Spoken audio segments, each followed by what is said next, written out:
First class வரன். ஜாதகம் பர்ஃபெக்ட்டா பொருந்திருக்கு. கார்த்திக் அனு Karthik nice combination. அப்புறம் என்ன, முடிச்சிட வேண்டியதுதான். இதேதான் நாங்களும் சொல்றோம். லட்சக்கணக்கான இல்லங்களை உருவாக்கும் இனிய பணியில் கல்யாண மாலை மாதம் 2 முறை இதழ் KMmatrimony.net வெப்தளம். திருமண திருவிழா கல்யாணம்னா கல்யாண மாலை தான். ஞாபகம் வருதே ஞாபகம் வருதே, பொக்கிஷமாக நெஞ்சில் புதைந்த நினைவுகளை நான் ஞாபகம் வருதே.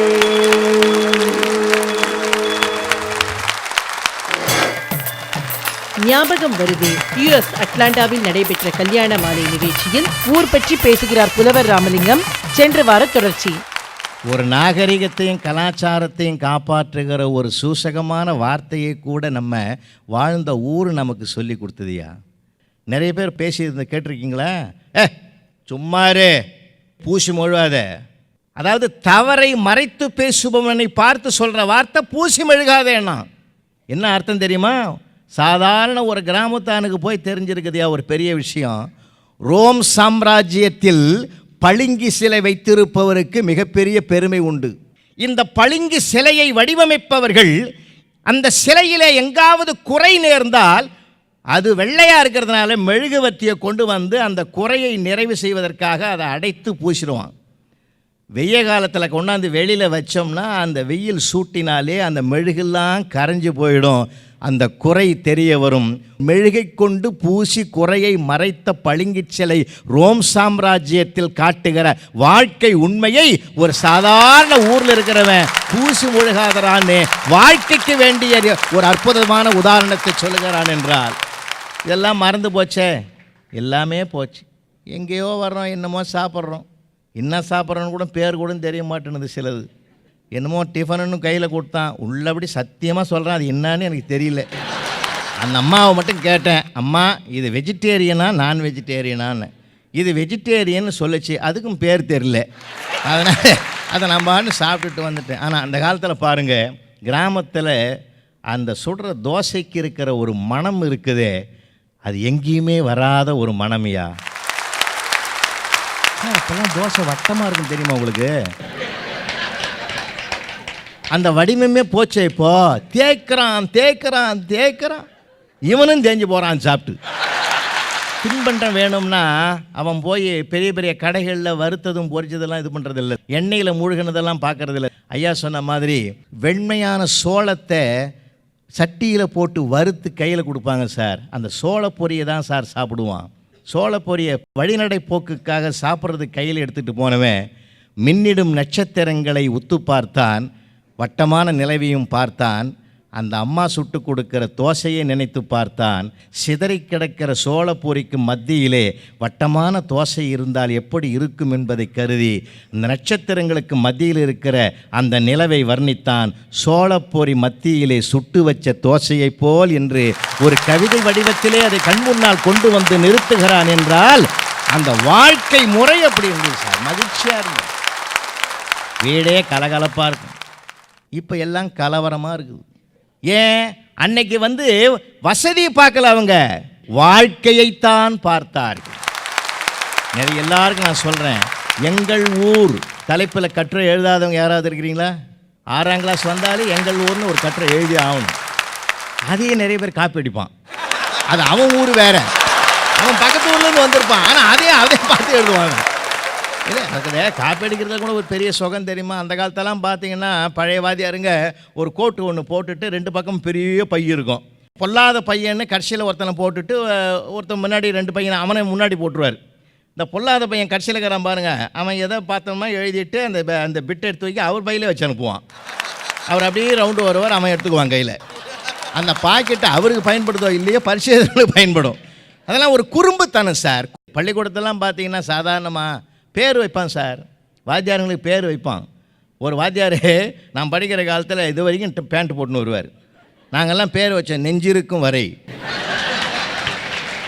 லேசாக கிள்னார்னா அவருக்கு நலங்கிள்ளின்னு பேர். ஆமாம், ரொம்ப நேரம் கிள்னார்னா நெடுங்கிள்ளின்னு பேர் அவருக்கு. இந்த நலங்கிள்ளி நெடுங்கிள்ளி சங்க காலத்தில் இருந்த மன்னர்கள் அவங்க. இல்லை ஒரு மகிழ்ச்சி தானே, ஒரு ஆனந்தம் தானே. அந்த காலத்தில் ஒரு கள்ளம் கபடமற்ற ஒரு காலம் சார். இன்றைக்கி அப்படி இல்லையே, ரொம்ப வருத்தமாகுது. ஆனால் ஒன்று மட்டும் ஞாபகம் வச்சுங்க, தப்பு செஞ்சாலும் கூட நம்ம ஊருக்காரன்ற ஒரு உணர்வு வரும்போது தப்பு கூட மன்னிக்கப்படுகிற ஒரு உணர்வை நான் பல இடங்களில் நான் பார்த்துருக்கேன் சார். விட்றா, ஆனாலும் 1000 செய்யட்டும்டா, அவன் நம்ம ஊருக்காரன்டா, நாமே அவனை இது பண்ண முடியுமா, விட்றா. அதனால தான் என்கிட்ட படித்த பசங்கள்லாம் நான் அப்படியே விட்டுருக்குறேன் நிறைய நேரத்தில்.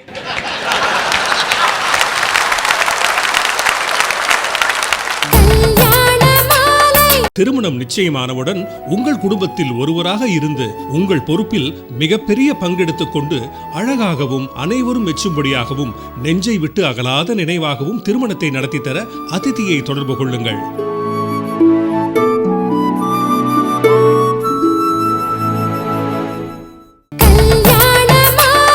ஞாபகம் வருதே ஞாபகம் வருதே ஞாபகம் வருதே,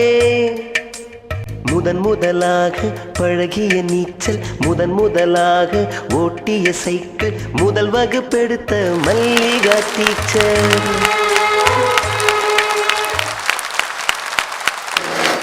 சார் சாயந்தரம் 6:30 மணிக்கு குரம்பேட்டை பக்கமாக நான் போகிறேன், இருட்டுற நேரம் சார். ஐயா வணக்கம். வணக்கம், நல்லா இருக்கிறீங்களா? நான் திரும்பி பார்க்குறேன், ஆள் மலை உயரமாக இருந்தான், எனக்கு ஞாபகம் இல்லை. நான் சார் மறந்துட்டீங்களா? உங்கள்கிட்ட தான் சார் படித்தேன், வேலை இல்லாமல் சுற்றி கிடக்கிறேன். ஏண்டா இதை நான் கேட்டேனாடா ஒன்று, சும்மா போகிறவனா அவனாக கூப்பிட்டு இந்த வணக்கம் எனக்கு தேவையாயா?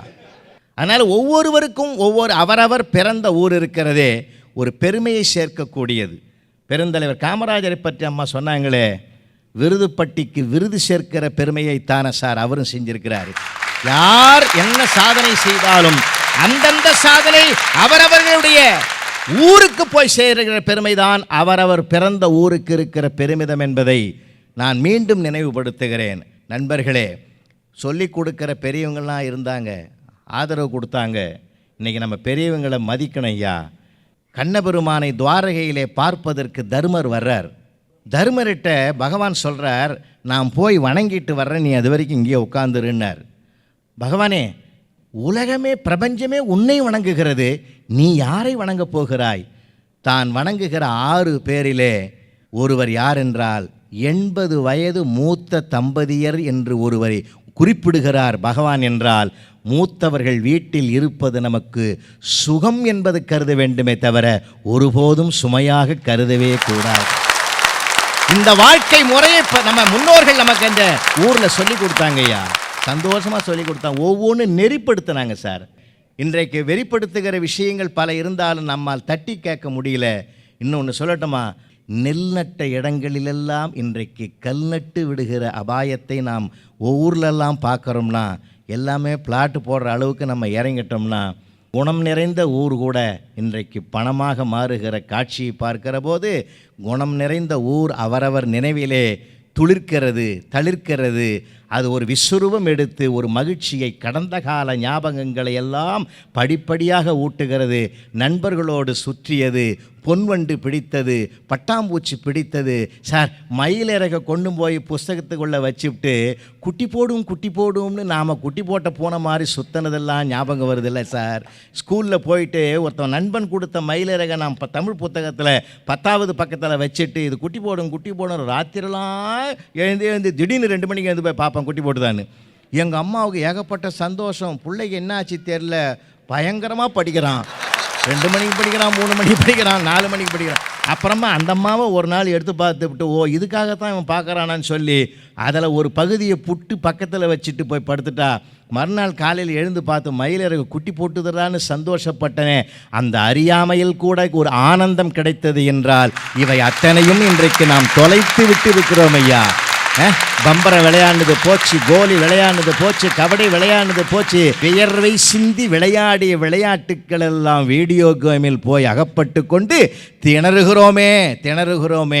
நண்பர்களே, அதெல்லாம் நினைத்து பார்க்கிற போது வசந்த கால நினைவுகள் நமக்கு வாழ்க்கையை பாதைகளை வெளிச்சம் போட்டு காட்டினால், ஒருவேளை மீண்டும் நமது சந்ததிகளுக்கு அந்த வசதிகளையும் வாய்ப்புகளையும் நாம் உருவாக்கி தருவதற்கு ஒரு வாய்ப்பு நமக்குள்ளே உருவாகுமா என்ற ஒரு எதிர்பார்ப்பில்தான் ஞாபகம் வருதே என்று இதை நினைவுபடுத்த இந்த கல்யாண மாலை சமூக அக்கறையோடு இந்த தலைப்பை கையில் எடுத்துக்கொண்டு உலகம் முழுவதும் நிறைந்திருக்கிற சமூகத்திற்கு கொண்டு போக வேண்டும் என்று சன் தொலைக்காட்சியை வாசலாக்கி ஒரு வசந்த காற்றை வீசுவதற்கு வாய்ப்பளித்திருக்கிறது என்றால் இனியாவது நாம் சிறிது மாற்றம் பெறுவோம், ஒரு மாற்றத்தை உருவாக்குகிறோம்.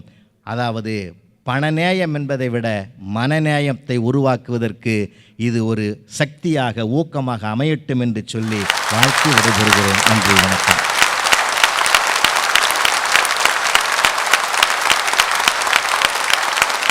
அனைவருக்கும் வணக்கம். கிரேட்டர் அட்லாண்டா தமிழ்ச் சங்கத்தின் கல்யாண மாலை நிகழ்ச்சியை சிறப்பிக்க திரண்டு வந்திருந்த கேட்ஸ் உறுப்பினர்கள் மற்றும் விருந்தினர்கள் அனைவருக்கும் தமிழ்ச் சங்கத்தின் செயற்குழு சார்பாக நன்றியை தெரிவித்துக் கொள்கிறேன். இந்த நிகழ்ச்சிக்கு 1300க்கும் மேலான மக்கள் திரண்டு வந்து கழித்தது எங்களுக்கு மிகுந்த உற்சாகத்தையும் ஊக்கத்தையும் கொடுத்துள்ளது. முதல் முறையாக கல்யாண மாலை நிகழ்ச்சியை அட்லாண்டா மாநகரத்திற்கு வழங்கிய கல்யாண மாலை மற்றும் சன் டிவி நிறுவனத்திற்கு சங்கத்தின் சார்பாக மனமார்ந்த நன்றியை தெரிவித்துக் கொள்கிறோம். நன்றி, வணக்கம். ஃபர்ஸ்ட் கிளாஸ் வரன். ஜாதகம் பர்ஃபெக்டா பொருந்திருக்கு. கார்த்திக். அனு கார்த்திக், நைஸ் காம்பினேஷன். அப்புறம் என்ன, முடிச்சிட வேண்டியதுதான். இதேதான் நாங்களும் சொல்றோம். லட்சக்கணக்கான இல்லங்களை உருவாக்கும் இனிய பணியில் கல்யாண மாலை மாதம் 2 முறை இதழ் KM Matrimony.net வெப்தளம். திருமண திருவிழா கல்யாணம்னா கல்யாண மாலை தான்.